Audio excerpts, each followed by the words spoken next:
Samantala, gasolinahan naman na nanamantala sa presyo ng petrolyo sa Natividad, Pangasinan, pinatawan ng parusa. Para sa detalye ng balitang yan, kasama natin Idol Denise Briniante.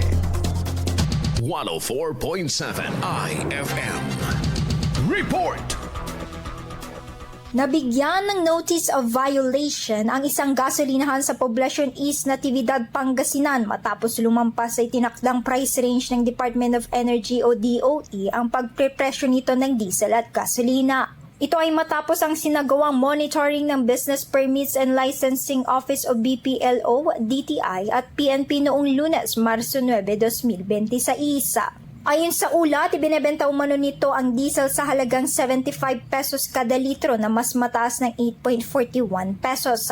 Habang regular na gasolina naman ay binebenta sa halagang 68 pesos kada litro na lagpas ng 3.30 pesos ay tinakdang price range ng DOE. Dahil dito ay natasan ng naturang establishmento na agad itama ang kanilang pump prices. Matatanda ang sinitari ng isang gasolinahan sa Barangay Amistad, Tayug dahil sa overpricing ng diesel noong nakaraang linggo. Muling binigyang diin ang pagbabawal sa mga iligal na gawain tulad ng overpricing, hoarding, illegal trading at misuse ng petroleum products na maaaring pagmultahin o magresulta sa pagkakakulong ang mga lalabag alinsunod sa Batas Pambasa bilang 33. Kasama mo mula rito sa IFM News Tagupan, nito si Idol Denise Brillante Tatak. IFM IFM News. IFM News. IFM News.